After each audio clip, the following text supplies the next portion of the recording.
here a is 3x minus 2x equal to 500, x equal to 500। जब x का value आ गया अब question में मांगा क्या जा रहा है, b का भाग। here b is 2x,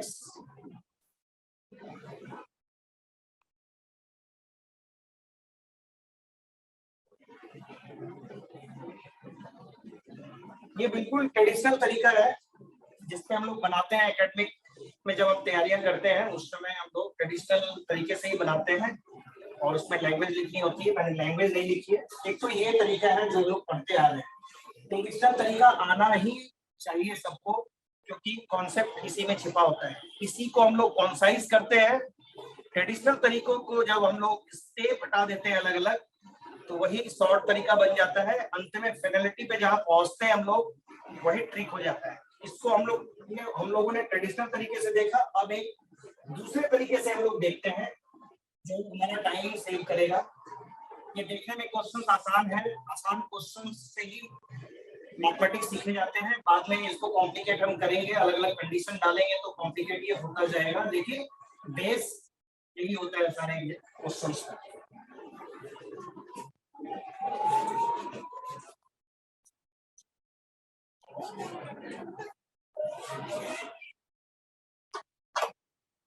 ए और बी के भागों में 3:2 का अनुपात है। यदि ए का भाग बी से 500 अधिक है तो बी का भाग क्या होगा। रेशियो का कोई भी क्वेश्चन हो, रेशियो में दो चीजें दी होती है क्वेश्चन में हमेशा। एक तो एग्जैक्ट वैल्यू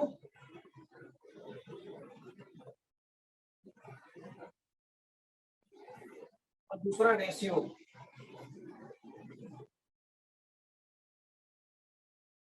हम इन दोनों चीजों को पहले ढूंढना होता है। एग्जैक्ट मान एक रेशियो। रेशियो आप लोग को पता है सिंपलेस्ट फॉर्म में होता है। रेशियो वो होता है जिससे पता चलता है कि कौन किससे कितना गुना अधिक या कितना भाग कम है। तो एग्जैक्ट वैल्यू हमें सबसे पहले रेशियो के सवाल में ढूंढने होते हैं।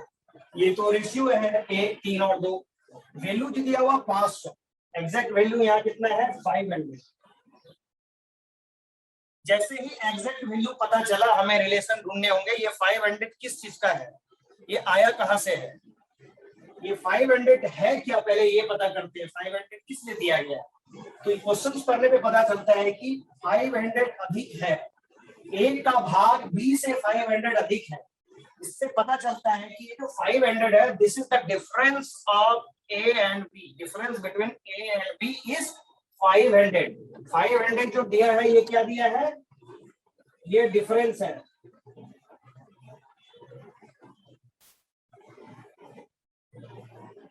जैसे ही हमें जो एग्जैक्ट वैल्यू दिया गया है क्वेश्चन में, उसका रिलेशनशिप पता चल गया कि ये किससे रिलेटेड है, तो हमारा सवाल सॉल्व हो जाएगा। तो 500 डिफरेंस है, इसका मतलब है इन दोनों का डिफरेंस निकालेंगे। रेशियो का डिफरेंस निकालेंगे तो क्या आ जाएगा 1। और डिफरेंस कितना दिया है 500। इसका मतलब the value of 1 is 500। Value of ratio 1 equal to 500।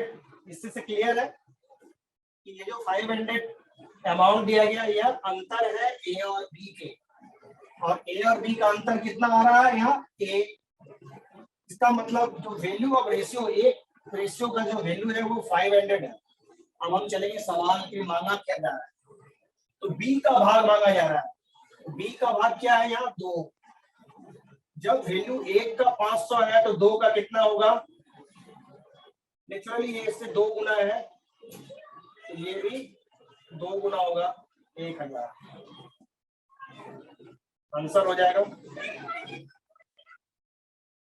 तो हम लोगों ने ये पाया कि रेशियो वाले क्वेश्चंस कोई से भी हो, सबसे पहले क्वेश्चन में जो एग्जैक्ट अमाउंट दिया गया है या कोई भी संख्या दी गई है, एग्जैक्ट वैल्यू वो पता करना है।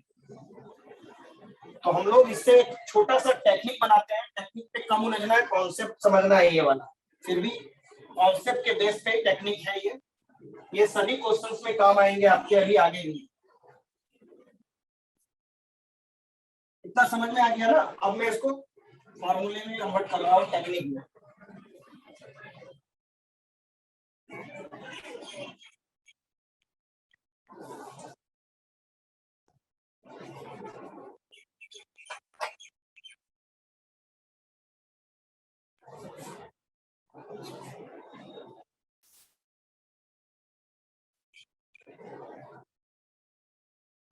रिक्वायर्ड वैल्यू निकालना है।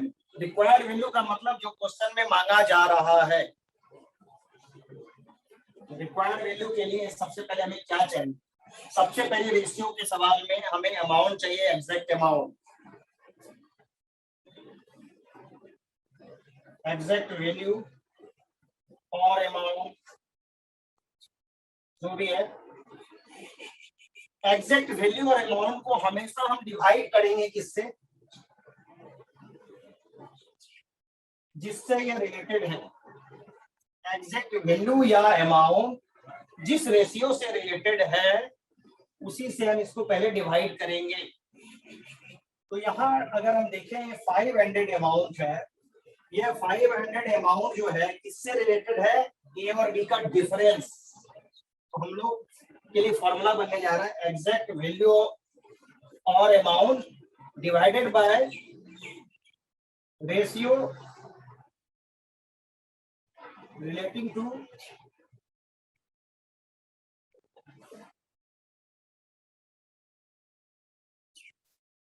Exact value. इसको समझना है, ये मेन चीज है।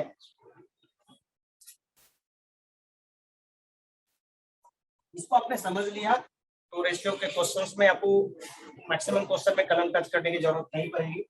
एग्जैक्ट वैल्यू जो क्वेश्चन में दिया गया वो लिखना है और यह वैल्यू का रिलेशन जिस चीज से वो नीचे आ जाएगा और गुना जिस जो चीज मांगा जा रहा है क्वेश्चन में उसका रिक्वायर्ड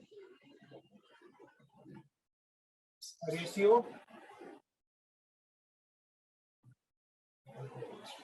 रिक्वायर्ड रेशियो। अगर हम लोग क्वेश्चन को जाने, मांगा क्या जा रहा है? बी का भाग।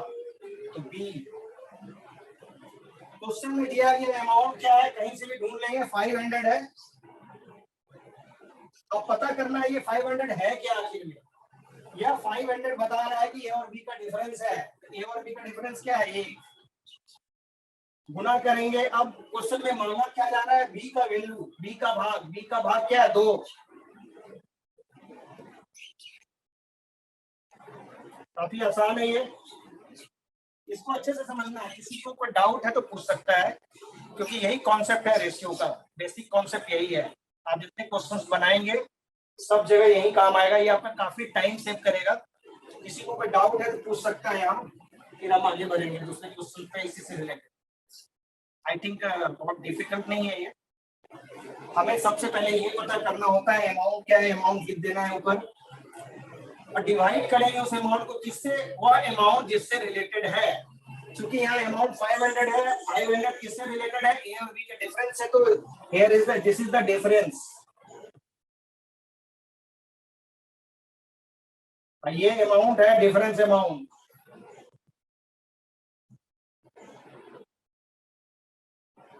इन दोनों में जो रिलेशन है ये सही बैठना चाहिए, यहाँ गलती नहीं होनी चाहिए। 500 किससे रिलेटेड है? डिफरेंस अमाउंट से रिलेटेड है। तो यहाँ भी रेशियो भी जो आएगा डिफरेंस का आएगा और जो पता करना है जिसका वैल्यू वो यहाँ आएगा और जो कैलकुलेशन के बाद जो रिजल्ट आएगा वो आपका आंसर होगा। ये काफी इंपॉर्टेंट है, इसको आप एक बार फिर से देखना है। दोबारा क्वेश्चंस में मैं बताऊंगा, क्लियर हो जाए।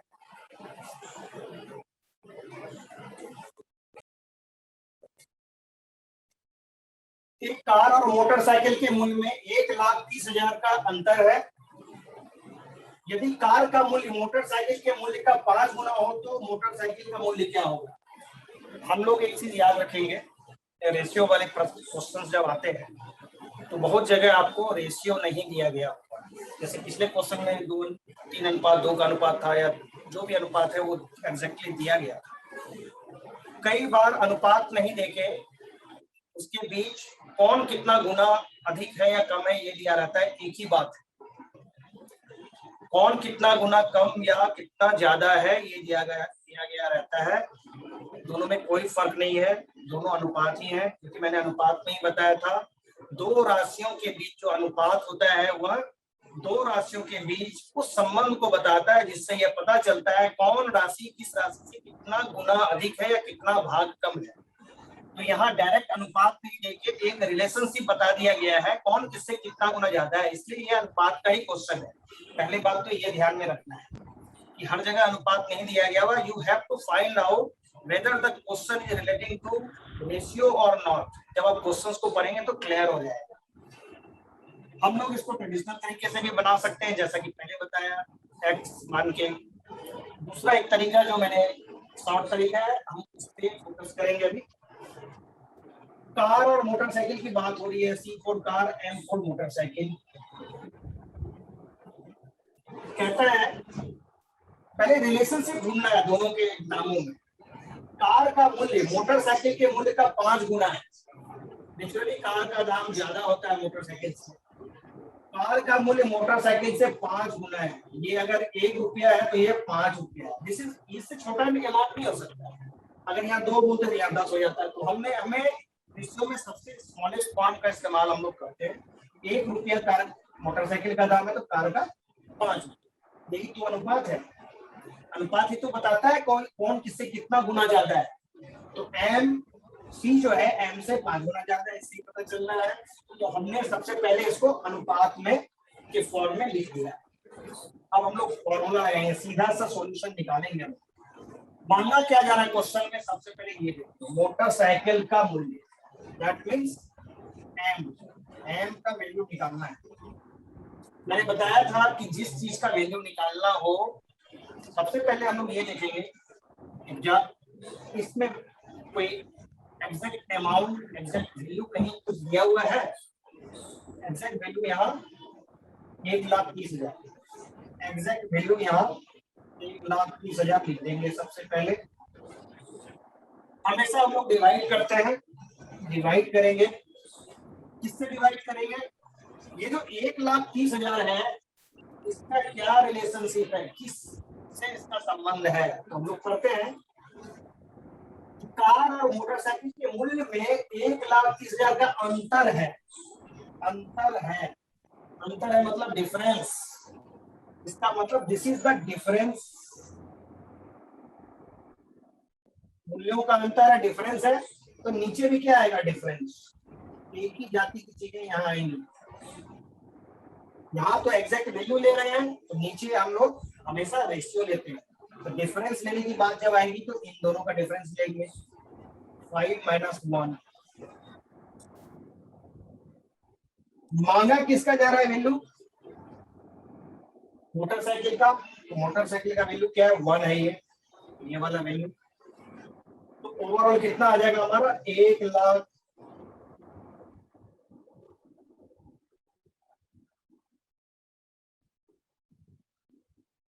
बटे 5 में से गया 4 गुना 1।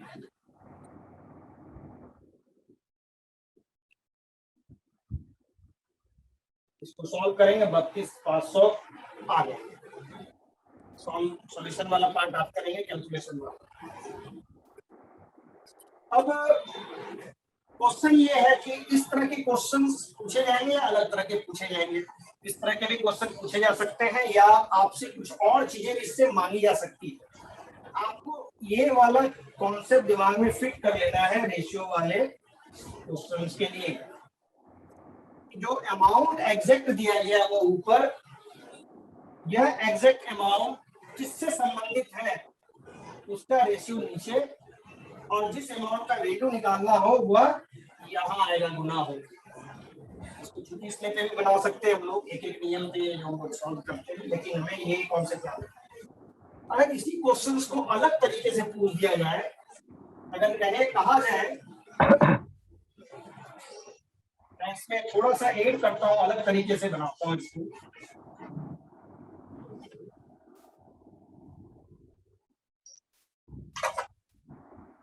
इसमें मोटरसाइकिल का मूल्य मांगा है ना, इसमें अगर मैं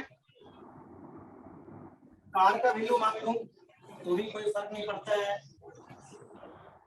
और अगर ये कहा जाए कि दोनों का मूल्य कितना होगा, अगर मैं इसी को चेंज करता हूं,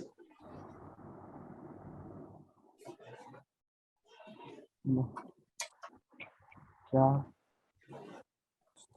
आप करो कुल मूल्य क्या होगा, कोई फर्क नहीं पड़ता है इससे कि मांगी क्या जा रही है।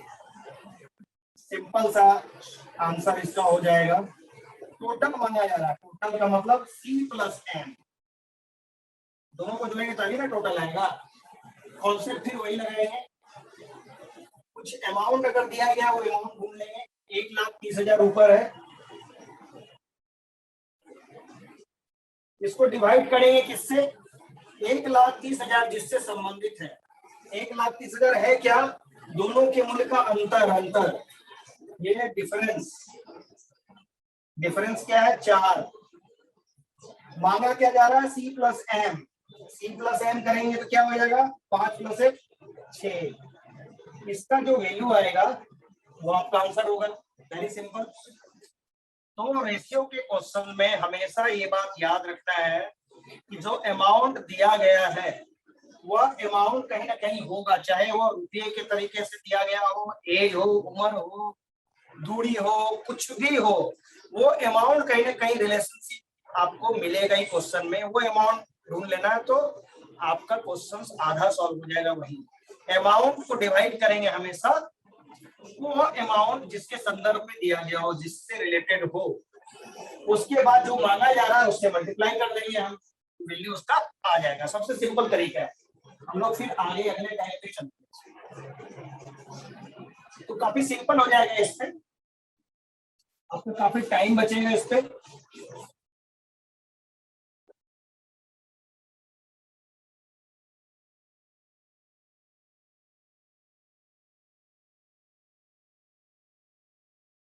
चौबीस केजी तांबे के साथ कितना जिंक मिलाया जाए कि प्राप्त मिश्र धातु में, 24 के मैं 26 केजी कर देता हूँ आपके लिए आसान होगा कैलकुलेशन पार्ट के लिए।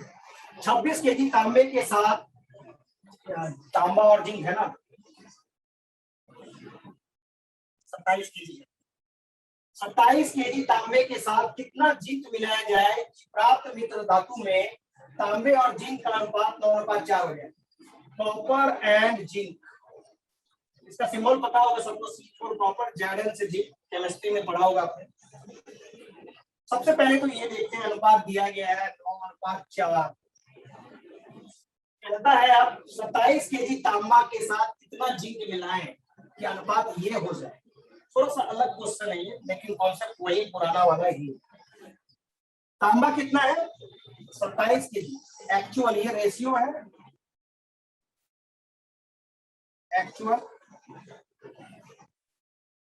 27 केजी। हमको ये वाला पोर्शन पता करना है।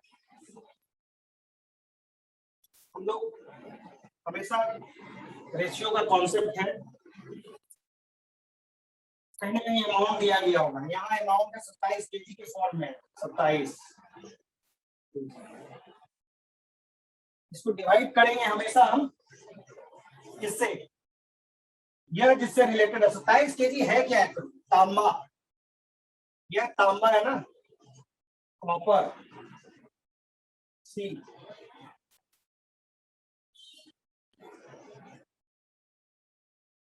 Cu होता है, ये कॉपर है तो नीचे क्या आ जाएगा, कॉपर ही आएगा। कॉपर कितना है 9, हम लोग वैल्यू निकालेंगे इसका, सॉल्यूशन आंसर होगा। अमाउंट हमें मिल गया 27 बटा, इससे रिलेटेड क्या है, ये कॉपर से रिलेटेड है 9, निकालना हमें क्या है जिंक, जिंक का वैल्यू क्या है 4, 12 के। एक तो ये तरीका है, कॉन्सेप्ट वही है। अब इतना लंबा ना जाके हम लोग सिंपल इसको एक काम करते हैं, इन दोनों में रिश्ता ढूंढते हैं क्योंकि एक ही रिश्ता है दोनों में। 9 से कितना गुना है? t गुना है ना, इसको भी t गुना कर देते हैं, 12 के लिए आंसर हो जाएगा। सिंपल है। परसेंटेज में भी हमने देखा था ऊपर नीचे कंपेयर करते हैं या दाएं बाएं करते हैं, ऊपर नीचे तिगुना है तो ये भी तिगुना हो जाएगा, या फिर वो जो कॉन्सेप्ट है बेसिक उस पर हम लोग क्वेश्चन को सॉल्व करते हैं। अब हम लोग अगले क्वेश्चन पे चलते हैं और क्लियर हो जाएगा। जैसे जैसे आगे बढ़ेंगे क्लैरिटी आती जाएगी। थोड़ा पेशेंस रखना है, जब तक पेशेंस नहीं रखेंगे तब तक चीजें डिफिकल्ट होती है। पेशेंस रखते हुए हमें आगे बढ़ना है। थोड़ी बोरियत भी हो सकती है बहुत लोगों को, काफी स्लो चल रहे हैं, लेकिन slow and study wins the race. ये कहानी पहले भी सही थी, आज भी सही है। हालांकि आज की दुनिया काफी तेज है, लेकिन स्लो रहना, स्टडी लोग नहीं है। तेज तो है लेकिन स्टडी नहीं है, मतलब लगातार प्रयास नहीं करते हैं, काफी तेजी से पढ़ते फिर भूल जाते हैं। हमें धीरे धीरे आगे बढ़ना है और बाद में तेजी लानी है।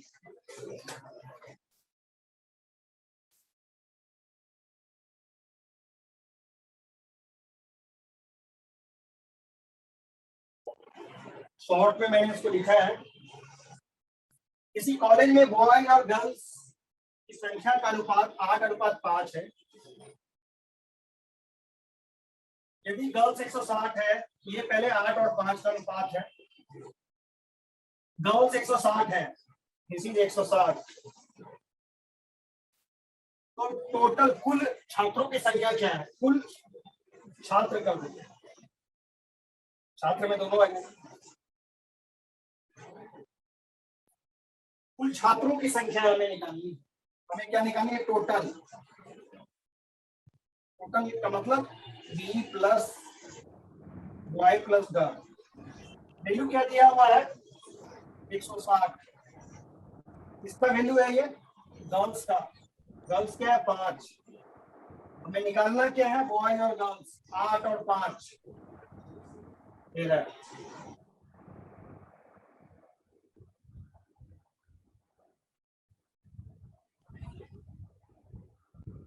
416।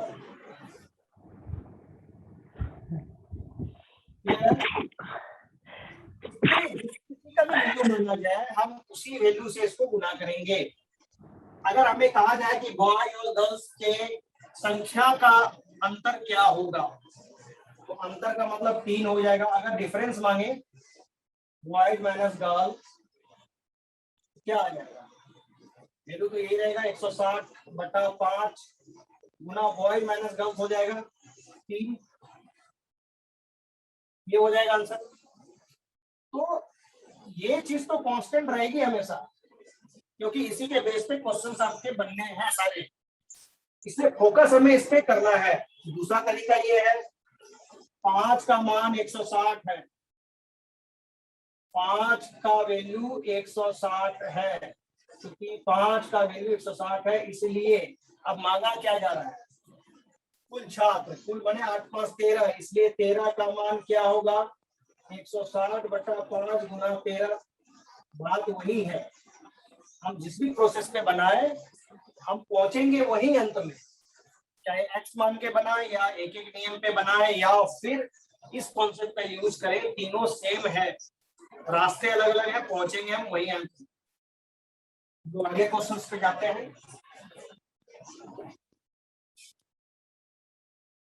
काफी लोगों को लगेगा कि मैं छोटे छोटे क्वेश्चंस करा रहा हूँ, इसके पीछे कारण है कॉन्सेप्ट बिल्डिंग आपके छोटे क्वेश्चन से ही होने हैं। बड़े क्वेश्चंस आप इजीली बना लेंगे अगर आप छोटे क्वेश्चंस को समझ जाते हैं, क्योंकि छोटे छोटे चीजों को जोड़कर ही बड़ी चीजें बनाई जाती हैं। खासकर मैथ्स वाले क्वेश्चंस में छोटी छोटी चीजें ही उसको इनलार्ज कर दिया जाता है, थोड़ा कॉम्प्लिकेट कर दिया।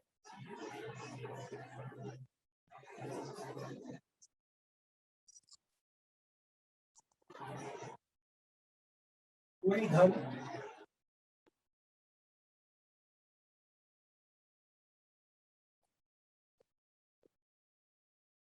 सिंपल है, कोई धन साधना और अलका के बीच 3:5 के अनुपात में बांटा गया। This is Sadhana, this is Alka.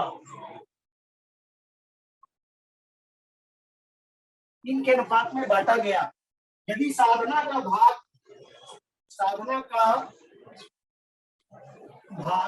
2500 है,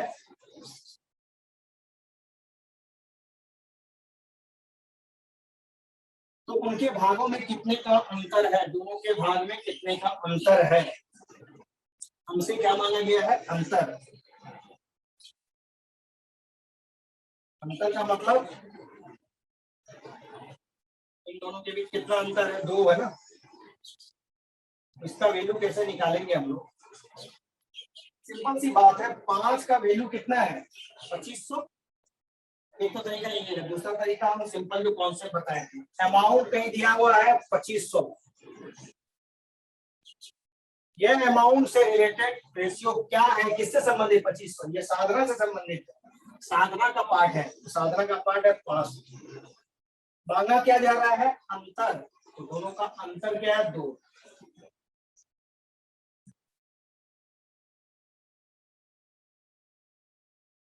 एक 1000 हो जाएगा, सिंपल है। क्या ऐसे निकाल लें, 5 का वैल्यू 2500 है, तो 2 का वैल्यू क्या होगा, क्योंकि अंतर 2 है, 2 ही निकालना हमें। या तो तरीका है कि साधना का वैल्यू निकाल लीजिए, फिर अल्फा का निकाल लीजिए, फिर दोनों का अंतर कीजिए, लंबा हो जाएगा। फिर का काम करें, सीधा अंतर निकाल लेते हैं, 2 का वैल्यू जो आएगा वही होगा। तो ऐसे बनाएंगे हम लोग रेशियो के क्वेश्चंस। आपके सामने ऑप्शंस भी रहेंगे, तो आपको कैलकुलेशन करने की भी विशेष जरूरत नहीं पड़ेगी। अंदाज से भी आप जो है कैलकुलेशन कर सकते हैं, मेंटल कैलकुलेशन की ज्यादा जरूरत होती है एग्जाम में।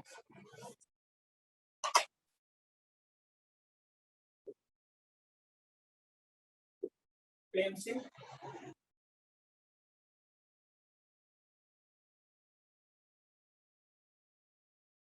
कलम,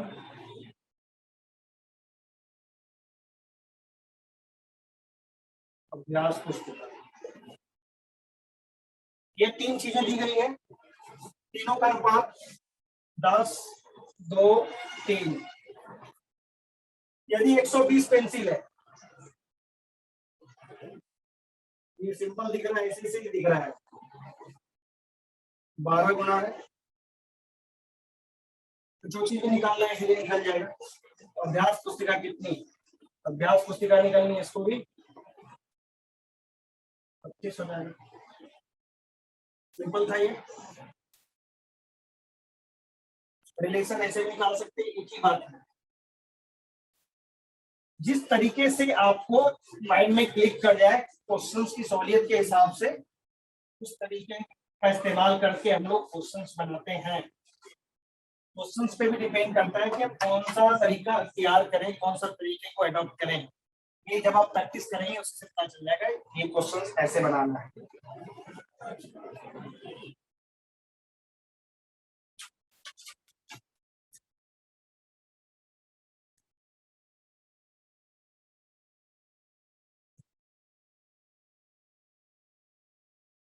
ये अलग टाइप है, हालांकि मिक्सचर जब पढ़ाएंगे तो उसमें भी बताएंगे, तो लेकिन अभी जान लेना है हमें पहले क्या है। ये इंपॉर्टेंट टाइप है।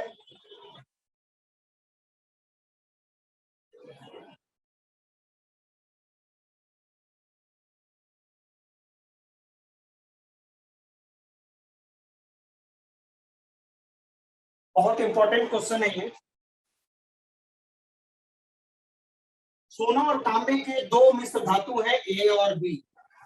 2 अलग अलग मिश्र धातु है, एक है ए और बी। दोनों में सोना और तांबे का जो अनुपात है वो बिल्कुल अलग अलग है। ए में सोना और तांबा है 7:2। उसी तरह बी में सोना और तांबा 7:11 है। अब क्या किया गया, ए और बी को मिला दिया गया, समान मात्रा को मिलाया गया। ये याद रखना है, मात्रा पे फोकस करना है हमें। ए अगर 1 kg है तो बी भी 1 kg।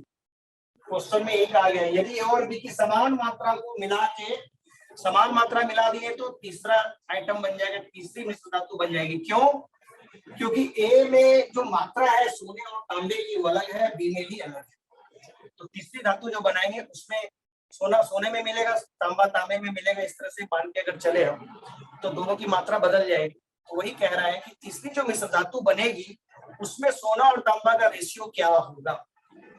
इस प्रकार के क्वेश्चन में एक चीज पहले ध्यान देना है कि सबसे पहले तो मात्रा जो दो अलग अलग मिश्र धातु को मिला के तीसरी मिश्र धातु जब बनाने वाली बात हो तो क्वेश्चन में सबसे पहले ये देखना जरूरी है कि दोनों ए और बी को जो मिला रहे हैं हम उसकी मात्रा बराबर है या नहीं। तो बराबर है, समान मात्रा मिलाएंगे तभी हमारा ये वाला क्वेश्चन के हिसाब से जो हम सॉल्यूशन करेंगे तभी वैसा सॉल्यूशन बनेगा, वो तरीका बनाने का होगा। अगर मात्रा अलग अलग होगी तो तरीका फिर थोड़ा अलग हो जाएगा। हम लोग चूंकि समान मात्रा की बात कर रहे हैं तो हम लोग सबसे पहले इसका एक सिंपल सा तरीका होता है क्या, एक कॉमन सेंस ये कहता है हमारा, सोना टोटल निकाल लेते हैं दोनों का, ए और बी का, उसको अलग कर लेते हैं और चांदी या जो भी ये तांबा है, तांबा दोनों का अलग अलग कर लेते हैं, फिर बाद में जोड़ देंगे। तो सबसे पहले हमें पता करना होगा ए में सोना कितना है और बी में सोना कितना है। ए का सोना और बी का सोना जोड़ देंगे, फिर उसी तरह से ए में कितना तांबा है वो निकाल लेंगे और बी में कितना तांबा है उसको निकाल लेंगे, दोनों को जोड़ देंगे, दोनों का अनुपात निकाल लेंगे तो सी का पता चल जाएगा। हम बिल्कुल ऐसा ही करेंगे, गोल्ड प्लस कॉपर सी। पहले हम लोग गोल्ड की मात्रा निकालेंगे, एक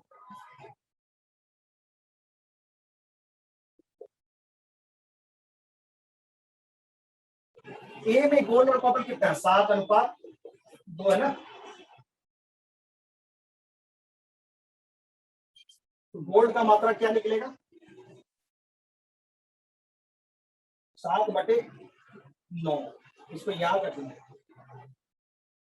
ये अनुपात भी अगर है तो यहाँ x अनुपात y अगर दिया है उसका वैल्यू, बी की मात्रा हो जाएगी x/x+y। ये कॉन्सेप्ट बिल्कुल वैसा है जो वैल्यू हम लोग निकालते हैं, या x मान के भी बना सकते हैं। गोल्ड हो जाएगा 7/9 और कॉपर हो जाएगा 2/9। ए में निकल गया, उसी तरह बी में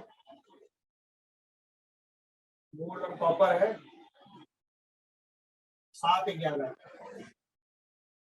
गोल्ड निकल जाएगा 7/11 7 18 और कॉपर निकल जाएगा 11/18। गोल्ड और कॉपर, तो पहले गोल्ड निकालेंगे। ए में गोल्ड की मात्रा कितनी हो जाएगी, 7/9 प्लस बी वाला में गोल्ड का मात्रा कितना हो जाएगा, अगर बी वाले में पहुंचे 7/11 7 18। ये गोल्ड हो गया। अनुपात कॉपर, कॉपर की वैल्यू ए में क्या होगी, 2/7 9 प्लस इसमें हो जाएगा 11/11 7 18। इसको अगर हम लोग करेंगे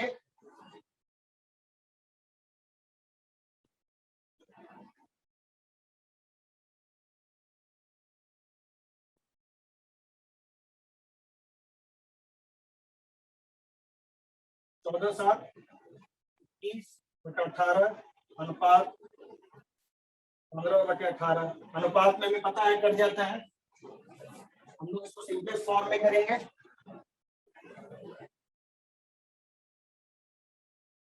ये 21 और 15 भी कटेगा, 3 से कट जाएगा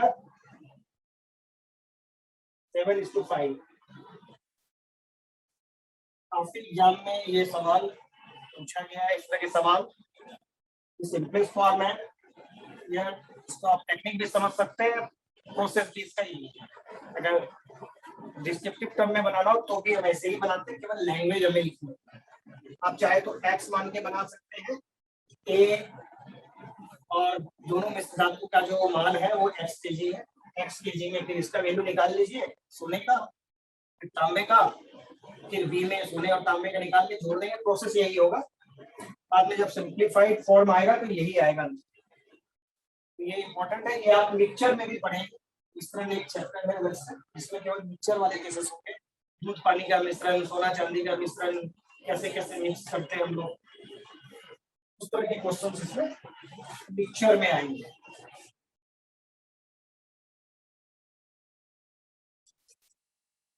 मिश्रण से भी क्वेश्चन पूछे जाते हैं काफी।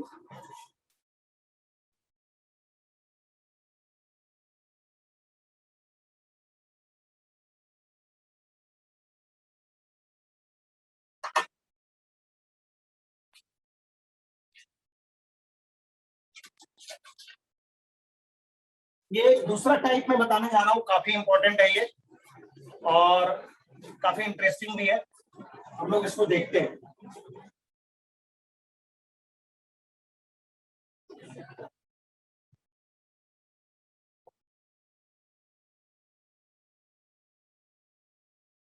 केवल खरगोश ही निकालते हैं,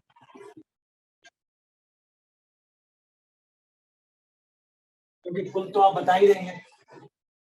किसी जंगल में कुछ खरगोश और कुछ कबूतर है, अगर उनके सरों को गिना जाए, हेड्स को, तो 72 होते हैं। इसका मतलब है सर तो एक ही होता है जानवर का ना, तो दोनों के सर को गिने अगर तो 72 होते हैं। इसका मतलब टोटल 72 जानवर ही, लेकिन हमें ये पता नहीं है कितने कबूतर है कितने खरगोश है। और यदि पैरों को गिना जाए तो 240 होते हैं। तो हमें पता करना है कि कुल कितने खरगोश हैं। इसके बनाने के दो तरीके, बेसिकली 3 तरीके हैं। सबसे पहले हम लोग ट्रेडिशनल तरीका देखेंगे, क्योंकि ट्रेडिशनल तरीके से चीजें पहले समझ में आएंगी, उसके बाद हम लोग टेक्निकल एस्पेक्ट में जाएंगे। खरगोश और कबूतर है, मान लेंगे खरगोश की संख्या x और कबूतर की संख्या y।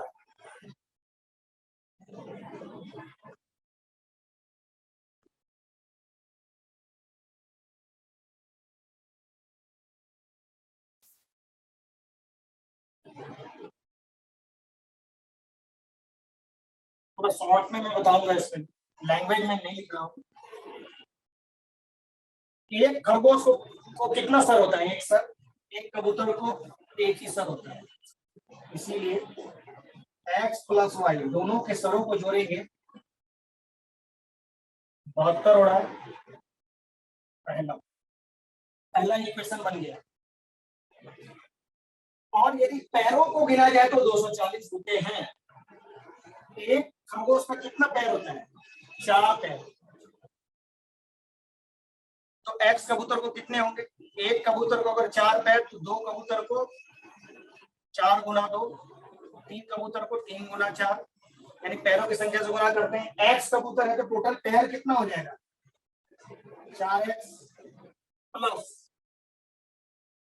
कबूतर, कबूतर के 2 पांव होते हैं।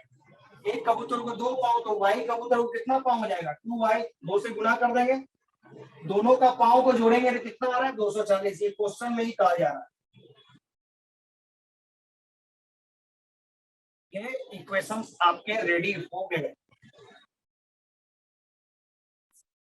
इस इक्वेशन में x और y है, इसमें भी x और y है। तो इसको सॉल्व करने का तरीका आप लोगों में से अधिकांश को पता होगा, जिसको नहीं पता है वो ध्यान देंगे, समझ में आ जाएगा। किसी भी समीकरण को, इसको इक्वेशन कहते हैं। इक्वेशन में 2 साइड होते हैं, एक राइट साइड एक left side. Right hand side LHS, left hand side RHS।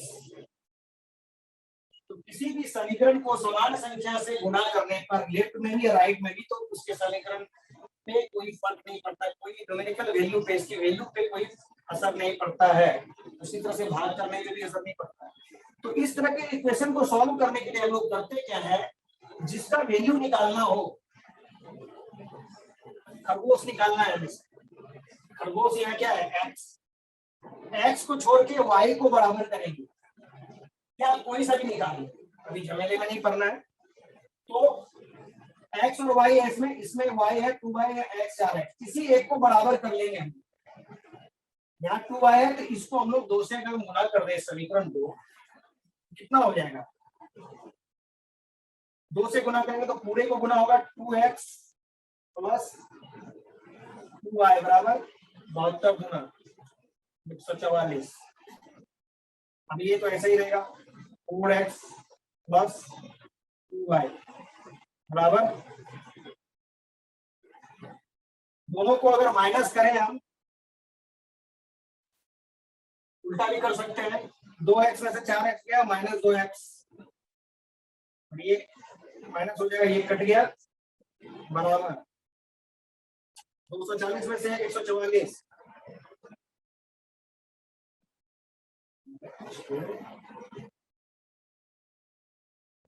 96 minus minus cut जाएगा, x बराबर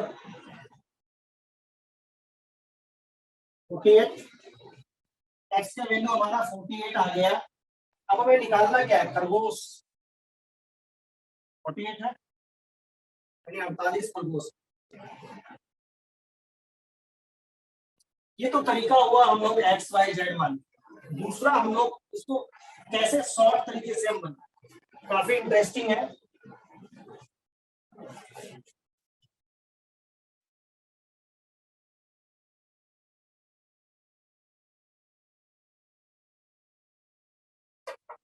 इसका ट्रिक्स क्या है,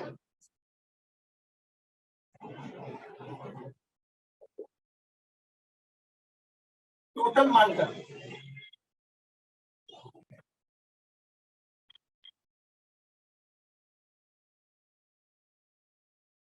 किसी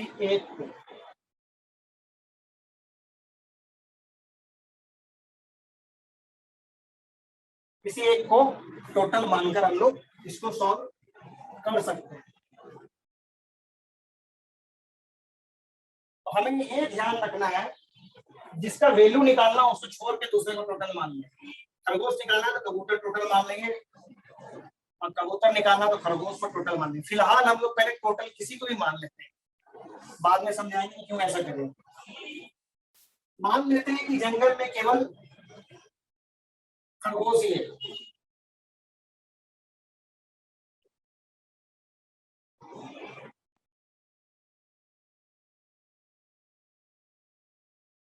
ये केवल हम कल्पना कर रहे हैं, नहीं कल्पना कर रहे हैं।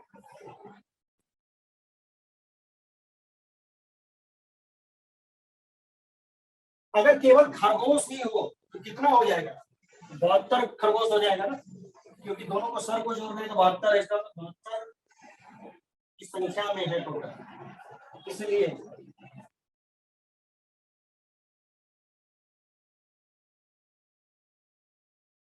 कुल पैरों की संख्या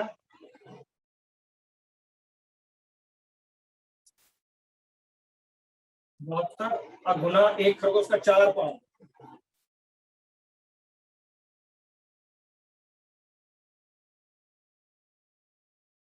288। लेकिन पैर तो 240 ही, एक्चुअल पैर की संख्या, वास्तविक पैरों की संख्या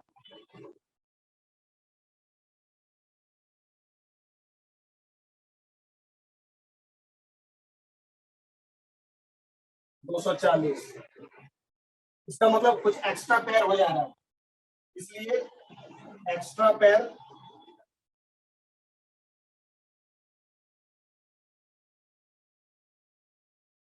288 माइनस 240, 48 पैर एक्स्ट्रा हो रहा है। क्यों हो गया एक्स्ट्रा पैर 48? क्योंकि हमने जंगल में टोटल खरगोश ही मान लिए थे, खरगोश के 4 पाँव होते हैं, तो बाकी ये एक्स्ट्रा पैर इसलिए आ गया क्योंकि खरगोश ही मान लिया था हमने। ये जो बच गए पैर 48 पैर हैं, ये जरूर कबूतर के होंगे। क्लियर है, सिंपल है काफी। हमने मान लिया केवल खरगोश ही है, एक खरगोश को 4 पाँव, तो पाँव निकाल लिया 288 हो गया, लेकिन पाँव तो 240 ही दिया हुआ है। इसका मतलब जो पैर हमारा ज्यादा आया वो कबूतर का पाँव, तो 48 जो है कबूतर के पाँव है, इसलिए ये तो पाँव है ना, इसलिए कबूतर की संख्या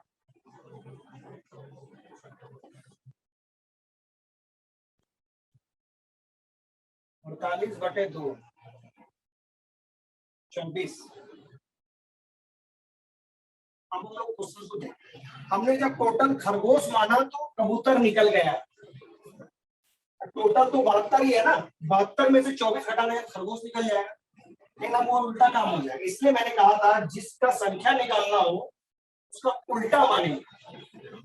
हमें यह खरगोश निकालना था तो हम यहाँ मान लेते कि टोटल कबूतर है, तो यहाँ सीधे खरगोश निकलता, क्योंकि जो भी एक्स्ट्रा पाव बचता वो दूसरे जानवर का बचता ना। कबूतर मानेंगे तो खरगोश का बचेगा, खरगोश मानेंगे तो कबूतर का। खरगोश अगर केवल मान लेंगे कि कबूतर है जंगल में तो पाव शॉर्टेज हो जाता है, इसमें ज्यादा हो गया, क्योंकि खरगोश को ज्यादा पाव होता है। कबूतर मानते तो पाव हमारा कम हो जाता है 260 से, क्योंकि एक कबूतर में 2 ही पाव होता है, तो कबूतर की संख्या 24 हो गई। हम लोग अगर, इसीलिए मैंने कहा था खरगोश निकालना है तो मान लेंगे टोटल कबूतर ही है। कबूतर वाले फॉर्मूले में अगर बना लें, एक कबूतर को 2 पांव होता है तो 72 कबूतर को 144, जबकि पांव क्या है 240, है ना। जबकि इसका मतलब एक्स्ट्रा पैर बच गया है, ये जो पैर बच गया वो किसका होगा, खरगोश का होगा। डिफरेंस निकाल के खरगोश का 4 पांव होता है, 4 से डिवाइड कर देंगे तो वैल्यू आ जाएगा। ये तरीका हुआ। दूसरा तरीका है मिक्सचर का। मिश्रण जब हम पढ़ेंगे तो मिश्रण के फॉर्मूले पे भी इसको हम लोग बना सकते हैं, और काफी सिंपल है ये मिश्रण वाले मेथड से। इसी तरह सिक्का वाला क्वेश्चन भी हमारा बन जाएगा। अब हम इसको थोड़ा सा पैटर्न चेंज करते हैं समय बचाने के लिए। जिसकी संख्या मानी जाएगी उसके उल्टा वाला को मान लेंगे तो समय बच जाए। हालांकि एक चीज निकल गया तो दूसरा निकल जाएगा घटा के लिए।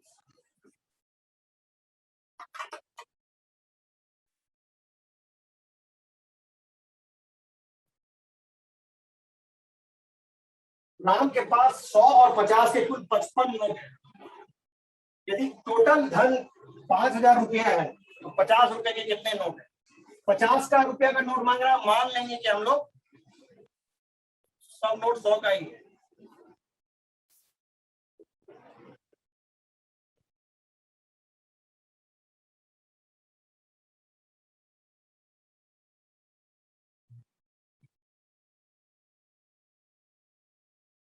अगर हम टोटल नोट 100 का ही मान लें तो कुल धन कितना हो जाएगा,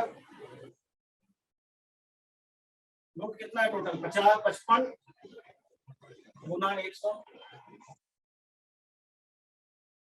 5500। जबकि एक्चुअल धन कितना है 5000।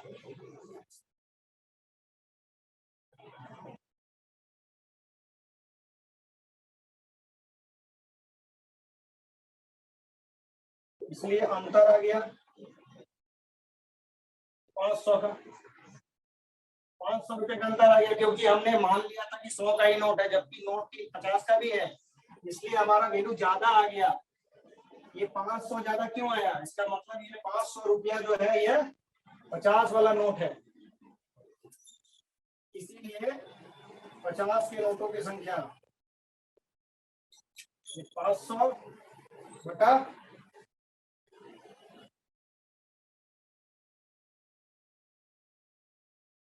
85 नोट है ना। हमने 55 ले लिए हैं, इसके वैल्यू अलग आ रहा है। नोट की संख्या वेरी कर सकती है, 500 बटे 50 10।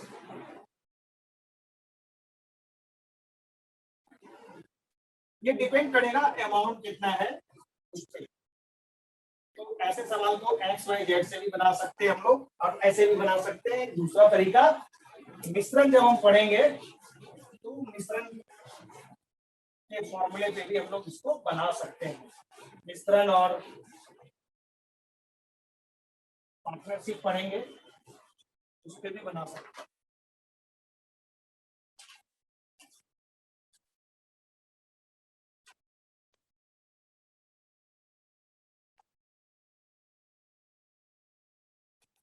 ये एक अलग टाइप है, मैं बताने जा रहा हूँ, इंपॉर्टेंट है काफी।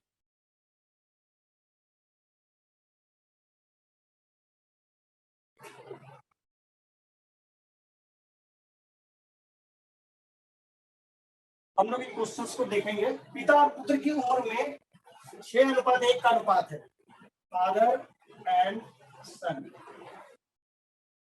6:1 का अनुपात।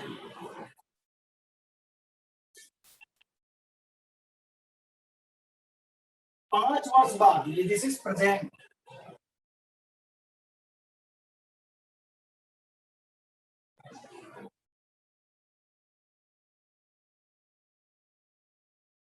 आफ्टर 5, 7:2 का अनुपात हो जाता है। उनकी आयु बता, ये 5 साल के बाद का अंतर है। तो ऐसे सवाल को लोग कैसे बनाएंगे? ऐसे सवाल में हमारी कोशिश पहले ये रहेगी, पहले देखते हैं डिफरेंस कितना है। 6 और 7 का यह डिफरेंस कितना है? 1, यह डिफरेंस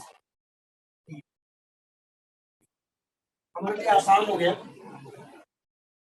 क्योंकि 5 साल या 10 साल जितने भी साल के बाद का फासला हो, अगर अनुपातिक वैल्यू, रेशियो का वैल्यू यहाँ भी समान रूप से बढ़ रहा है, यहाँ भी समान रूप से बढ़ रहा है, तो हमारे लिए चीजें आसान हो जाती है, क्योंकि ये कह रहा है कि 5 साल बाद ये हो जाता है। तो जब 5 साल बीतता है तो रेशियो 6 से बढ़ के 7 हो गया, 1 की वृद्धि हो गई रेशियो में, इसमें भी 1 की वृद्धि हो गई। अगर वृद्धि समान रूप से रेशियो में हो रही है, समान वृद्धि,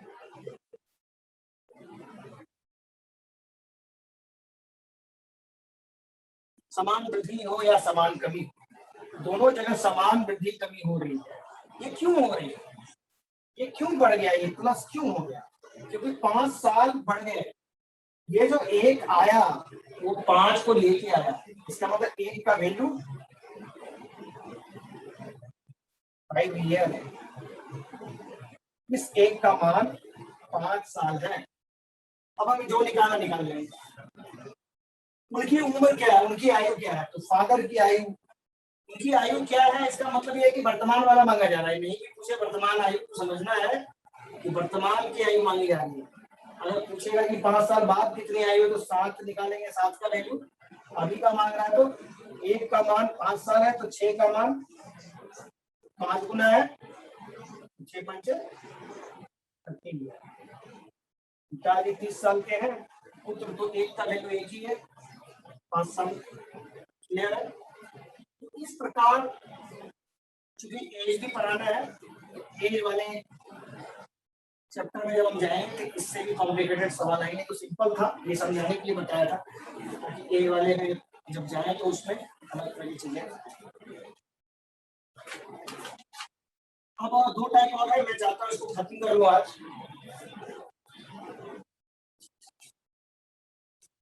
हालांकि मिश्रण में भी कवर हो जाएगा ये, लेकिन यही बना देता हूँ पहले।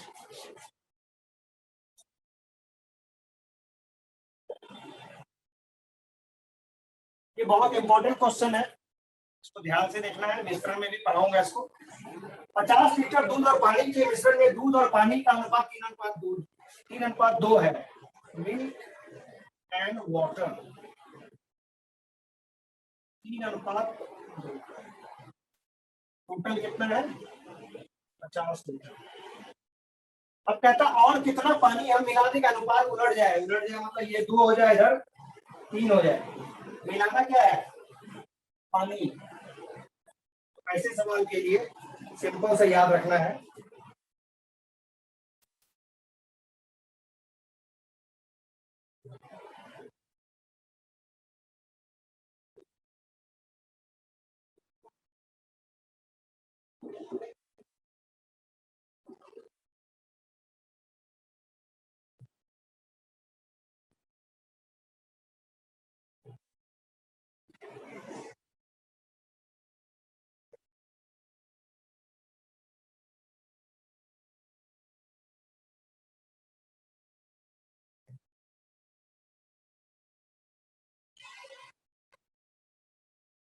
मिलाए जाने वाले पदार्थ की मात्रा जो वैल्यू दी गई है वो गुना डिफरेंस ऑफ रेशियो बटे स्मॉल रेशियो।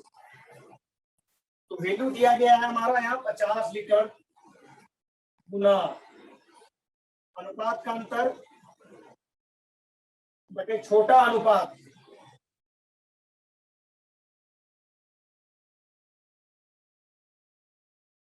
25 लीटर। 25 लीटर इसमें पानी मिलाना पड़ेगा। अगर ऐसा सवाल हो कि कुछ मिलाने पे अनुपात उलट जा रहा है तो मिलाए जाने वाले पदार्थ की मात्रा होगी, जो अमाउंट दिया गया वो गुना डिफरेंस ऑफ रेशियो बटे जो सबसे छोटा अनुपात है वो लीजिए। इसके पीछे कॉन्सेप्ट है, आगे मिश्रण जब आप पढ़ेंगे उसमें भी मैं बताऊंगा। रेशियो वाली बात थी तो इसमें बता दिया।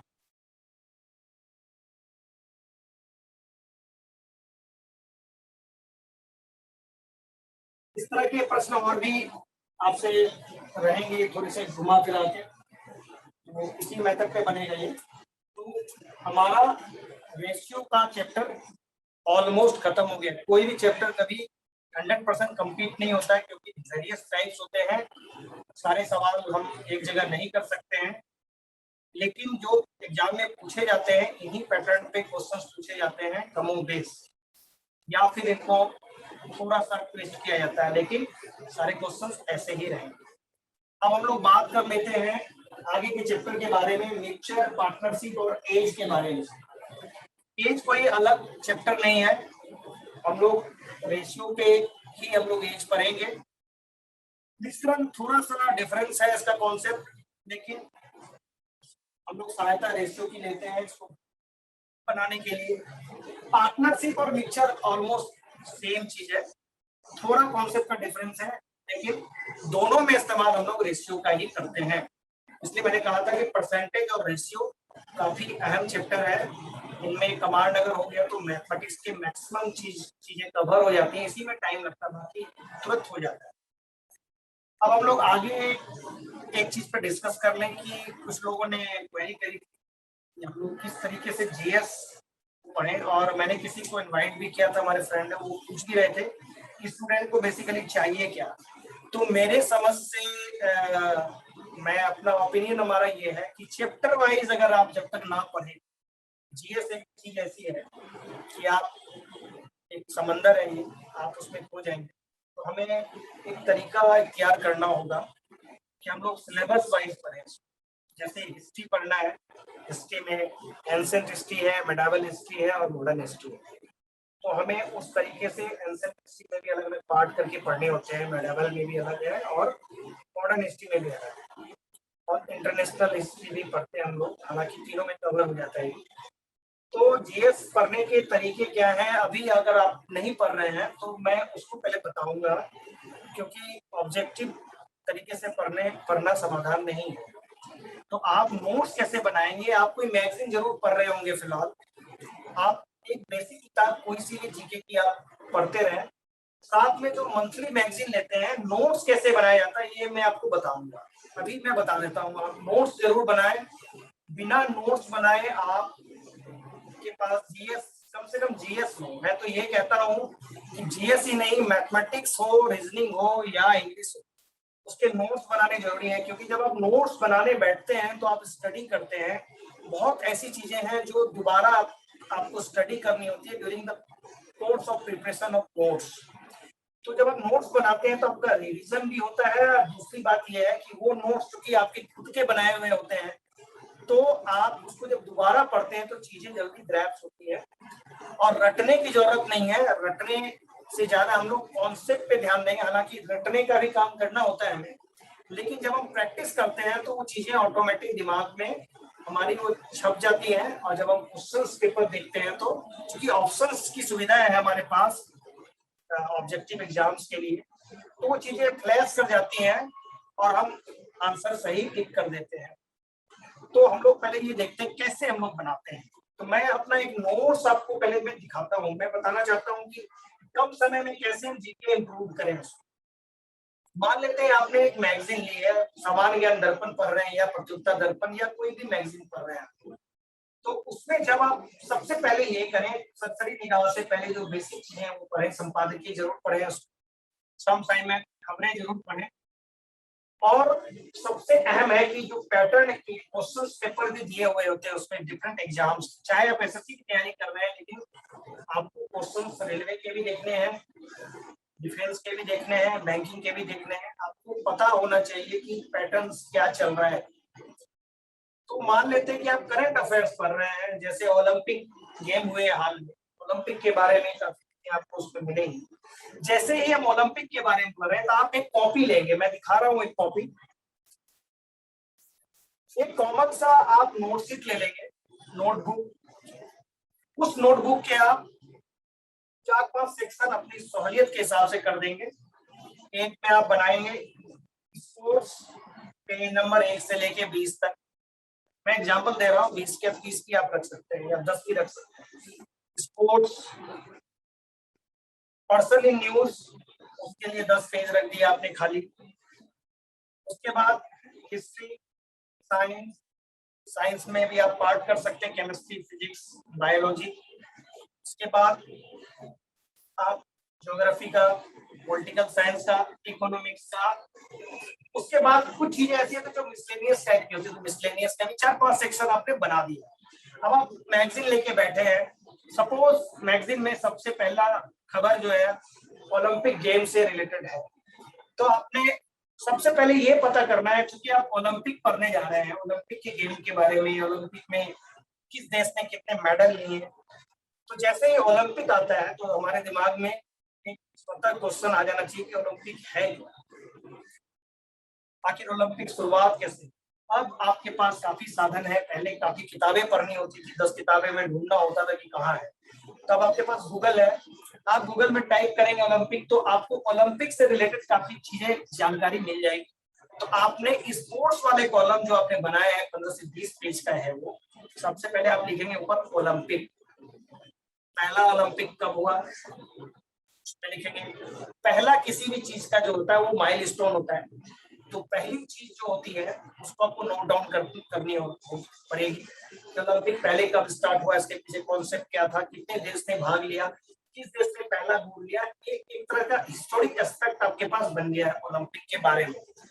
अब सीधे आपको आना है ओलंपिक में जो रिकॉर्ड्स बने हैं वो सारी चीजें आपको मिल जाएंगी। आप मैगजीन में भी आजकल इसी तरीके से मैगजीन में दी हुई होती है। मैंने कहा था परीक्षा मंथन मैगजीन आती है, आप जरूर लेंगे, उसमें इसी तरीके से नोट्स बनाए हुए होते हैं, आपको कहीं भटकने की जरूरत नहीं पड़ेगी। उसको फिर आपको सॉर्ट करना है, पूरी किताब नहीं लिखनी होती, बस की पॉइंट लिखना होता है। उसके बाद हम आते हैं अपने देश पे। हमारे देश ने ओलंपिक में पहली बार कब भागीदारी ली, पहला गोल्ड किसने लिया, किस किस सेक्टर में लिया, और आज की पोजीशन क्या है। तो अगर आप इस तरीके से नोट्स आपने एक बार स्पोर्ट्स में ओलंपिक का बना लिया, अगले कभी भी समय में ओलंपिक किसी भी तरह का होता है तो आप से क्वेश्चन कभी भी मिस आउट नहीं होगा। चाहे ओलंपिक की हिस्ट्री पूछ ले कोई, किसी देश के कोई वर्ल्ड रिकॉर्ड पूछ ले, तो ओलंपिक में अगर हमने केवल ये पढ़ लिया है कि हाँ इस बार हमारे कंट्री में केवल इसने ये गोल्ड लिया, इसने सिल्वर लिया, इसने ब्रॉन्ज लिया, तो काम इससे नहीं होगा, आपकी इंफॉर्मेशन अधूरी है। मेरा कहने का मतलब ये है, तैयारी हमें ऐसी करनी है, बार बार ओलंपिक ना पढ़ना। ओलंपिक का मतलब है हमने नोट्स बना लिया तो सब कुछ इतिहास का उसमें आ जाएगा, आगे एडअप होगा, पीछे हमें मेहनत करने की जरूरत नहीं होनी चाहिए, एक ही बार मेहनत करनी है। जब आप पढ़ेंगे यकीन कीजिए आपको काफी मजा आएगा, काफी सारी चीजें आप जानेंगे। और अपने फ्रेंड सर्कल में जब आप डिस्कशन करेंगे, मैंने पहले कहा था कि अपनी टीम बनाएं, जहां तक पॉसिबल हो 3-4 लोगों का टीम अगर आप बना सकते हैं ग्रुप स्टडी के लिए, that will be much more beneficial for you, क्योंकि आपका इंटरेस्ट क्रिएट होगा, उसमें कंपटीशन की भावना आएगी और काफी मजा आएगा। हमने भी किया है, काफी मजा आता है। आप पढ़ा सकते हैं दूसरे को, मैथमेटिक्स पूछ सकते हैं। मैं बात कर रहा था स्पोर्ट्स, अब मैं मैगजीन में आ रहा हूँ। Person in news, person in news का भी आपने बना लिया, ये पर्सन है। मान लेते हैं प्राइजेस, नोबेल प्राइज की मैं बात करने जा रहा हूँ। तो नोबेल प्राइज किसी को अगर मिला है किस क्षेत्र में, तो सबसे पहले हमें पता करना होगा नोबेल प्राइज है क्या। तो सबसे पहले हम लोग नोबेल प्राइज का, या तो मैगजीन में नहीं है तो फिर हम गूगल करेंगे नोबेल प्राइज सबसे पहले कब आया, सबसे पहले किस भारतीय को मिला, किस किस सेक्टर में नोबेल प्राइज अब तक दिए गए हैं, और महत्वपूर्ण नोबेल प्राइज विनर्स कौन कौन है उनको नोट डाउन करेंगे, और इस बार किस क्षेत्र में दिया गया और उस क्षेत्र की क्या उपयोगिता है। साइंस के क्षेत्र में दिया गया, शांति के क्षेत्र में दिया गया, सारी चीजें एक जगह नोट डाउन करेंगे आप। अब मैं आता हूँ, जब आप कोई न्यूज पढ़ते हैं ऐतिहासिक हिस्ट्री से रिलेटेड, कोई मूवी आ गई, कोई वेब सीरीज चल रहा है आजकल, जैसे बाबर पे चल रहा है, इंपीरियल चल रहा है, या फिर पद्मावती वगैरह मूवीज वगैरह चल रही है तो न्यूज में है। तो हमें जानना पड़ेगा कि आखिर क्या है न्यूज, क्यों चर्चा में है, आखिर इसके पीछे क्या ऐतिहासिक पहलू है। कोई भी चीज करंट में हो रही है उसका इंडिकेशन पास से जरूर आता है। अब जैसे मान लेते कोई देश चर्चा में है, देश के बारे में हमें जानना है, तो हमारा नोट्स इस तरीके से होना चाहिए, इतिहास से शुरू करते हुए वर्तमान तक हम पहुंचे। अगले साल जब हम तैयारी करें, मान लेते हैं इस साल हमारा पास हो गया, अगले साल उसी में हम एडप्ट करते हैं, जिससे मैंने पेज छोड़ रखे हैं कि हर समय जब भी कोई नई इंफॉर्मेशन आएगी, अगर नोबेल प्राइज वाली कोई इंफॉर्मेशन नोबेल वाली में घुसा देंगे, उसी तरह से साइंस एंड टेक्नोलॉजी वाली क्वेश्चन है तो साइंस टेक में घुसा देंगे, बुक्स एंड ऑथर वाला है तो बुक्स एंड ऑथर में डाल देंगे। अब मैं बात कर रहा हूँ हिस्ट्री में। हिस्ट्री में पढ़ने का तरीका जो है काफी सिंपल है। आप सबसे पहले मॉडर्न से स्टार्ट करें, मेरी ये राय है। आप एंशिएंट भी पढ़ सकते हैं, सबका अपना अपना इंटरेस्ट है। मॉडर्न में जितनी इंटरेस्टिंग होगा वो, तो मॉडर्न में क्या शुरू करें, तो मेरी ये राय है कि सबसे पहले आप गांधी शुरू करें, क्योंकि Gandhi modern Indian modern history में गांधी की भूमिका सबसे महत्वपूर्ण है। तो हम लोग गांधी के बारे में कैसे पढ़ें, गांधी का हमें जन्म से लेके गांधी थॉट्स तक पढ़ना होगा। तो गांधी का जन्म कब हुआ, कहाँ हुआ, उसके बैकग्राउंड क्या थे, उसकी प्राथमिक इतिहास क्या रहा था, एजुकेशन क्या रहा था, कहाँ गए, पहली बार कहाँ गए, विलायत गए तो कहाँ गए, किसने बुलाया, केस के सिलसिले में गए। हम बिल्कुल क्रोनोलॉजिकली उसको हमें सेटअप करना होगा, मेहनत होगी शुरू में। लेकिन जब गांधी आप जन्म से लेके उसके डेथ के बाद उसका इम्प्लीकेशन भारतीय राजनीतिक इतिहास में उसका क्या प्रभाव पड़ा, किस व्यक्ति ने उसको बुलाया, किस आदमी ने उसकी एफआईआर तक लिखी है, आपको पता होना चाहिए। जब आप नोट डाउन करेंगे तो आप धीरे धीरे मॉडर्न हिस्ट्री में घुसते जाएंगे, भारत के स्वतंत्रता आंदोलन में प्रवेश करेंगे आप। गांधी की विचारधाराएं क्या थी उनको एकदम बिल्कुल शॉर्ट तरीके 5 पन्ने में आप पूरी गांधी को समेट सकते हैं। जो उसके जीवन के जो मुख्य मुख्य पार्ट्स हैं, मुख्य मुख्य काम है, उसको 5 पन्नों में आप समेट सकते हैं। यकीन मानिए उस 5 पन्नों में आपकी इतिहास में सारी चीजें आ जाएगी। प्रथम विश्व युद्ध भी आ जाएगा, द्वितीय विश्व युद्ध भी आ जाएगा, क्या क्या चेंजेस हुए। तो आपके पास मोटा मोटी एक कॉन्सेप्ट हो जाएगा कि मॉडर्न हिस्ट्री में ये चीजें हुई थी। ये आपने केवल गांधी पढ़ा है। उसी तरह हम लोग एक एक जो महापुरुष है हमारे देश में उनके बारे में हम लोग नोट्स बनाएंगे। शुरुआत में मेहनत का काम है, लेकिन अब कम मेहनत हो गई क्योंकि चीजें आप आसानी से जब आप नोट्स बनाना शुरू करेंगे तो आप में कॉन्फिडेंस बिल्डअप करता जाएगा। बनाने के चक्कर में आप 4 किताबें पढ़ेंगे, 4 चीजें पढ़ेंगे आप, और नई से नई चीजें आपको पता चलती जाएगी। जैसे मैं बता रहा हूँ एक सिंपल से एग्जांपल, जब मैं खुद का तैयारी करता था उस समय WTO का हांगकांग सम्मेलन हो रहा था, 2005 की बात है। तो हमने WTO का हांगकांग सम्मेलन पे लिखा है, मैं आपको भेज दूंगा। 2005 की पढ़ने की जरूरत नहीं है, लेकिन आप जब नोट्स को देखेंगे मेरा तो आपको एक अच्छा खासा ओवरव्यू मिलेगा कि हाउ टू प्रिपेयर नोट्स। तो ये बहुत अहम चीज है, ये काफी मायने रखता है। WTO का हांगकांग सम्मेलन 10 पेज में भी नहीं समाएगा, लेकिन हमने उसको 5 लाइन में लिखा है, 10 लाइन में लिखा है, जो हमारे काम का है। और हमने जो नोट्स बनाया था मैक्सिमम चीजें एग्जाम में, मेंस के एग्जाम में वो बहु आई थी और हमने लिखा था, काफी अच्छी स्कोरिंग, इसलिए हमारा रैंकिंग भी काफी अच्छा आया था। तो ये मेहनत आपको कोई और नहीं करा सकता दुनिया में। आपको टीचर ने भी पढ़ा दिया तो भी आपको खुद से नोट्स बनाने हैं। अगर आप चाहते हैं कि आगे आपको काम आए, आप सिविल सर्विसेज की भी तैयारी करें, तो जब ये डेवलप हो जाएगा ये हैबिट, तो फिर आपको ये काफी काम देगा। और सबसे बड़ी बात है कॉन्फिडेंस बिल्डअप होगा खुद के बनाए गए नोट्स से। आपको कितना भी बनाया नोट्स भेजा, आपको खुद से नोट्स, आपको लगेगा शुरुआत में टाइम हमारा स्पेंड हो रहा है, लेकिन टाइम स्पेंड करना आपकी जिम्मेदारी है। टाइम स्पेंड करेंगे तभी आपको कुछ समय भी कुछ आपको देगा, जब आप समय देंगे, इसलिए जरूरी है। उसी तरह से मैं कुछ चीजें आपको शेयर कर दूंगा, याद करने वाली चीजें नहीं है, इससे आपको आइडिया मिलेगा कि आखिर नोट्स हम कैसे बनाएं। उसी तरह इकोनॉमी से रिलेटेड है, इन्फ्लेशन है, RBI की पॉलिसीज वगैरह आती हैं न्यूज में, तो हमें जब तक पता ही नहीं है बेस क्या है, इन्फ्लेशन क्या, आरबीआई की पॉलिसी, कुछ भी पल्ले नहीं पड़ेगा। तो काफी मेहनत का काम है। अब तो काफी चीजें आप यूट्यूब पे भी देख सकते हैं, यूट्यूब पे भी कॉन्सेप्चुअल चीजें काफी अच्छे तरीके से। पर्पस हमारा ये था कि नोट्स आप कैसे लें। कुछ चीजें मैं शेयर कर दूंगा व्हाट्सएप के थ्रू, मिल जाएगा आपको। अगले क्लास में हम मिक्सचर और पार्टनरशिप और एज तीनों खत्म करेंगे। मैं इसका नोट्स पहले शेयर कर दूंगा ताकि आप लोग स्टडी कर लें। और इसी के साथ ही मैं कोशिश करूंगा कि मैं जीएस की क्लासेस के लिए निकुंज सर को दोबारा रिक्वेस्ट करूंगा कि वो पूछ रहे थे कि स्टूडेंट को चाहिए क्या बेसिकली। तो मेरे समझ से जो होगा मैं सोच रहा हूँ कि मैं खुद ही उनको बता दूं, चैप्टर वाइज उसको जो है प्रोवाइड कराए आप लोगों को।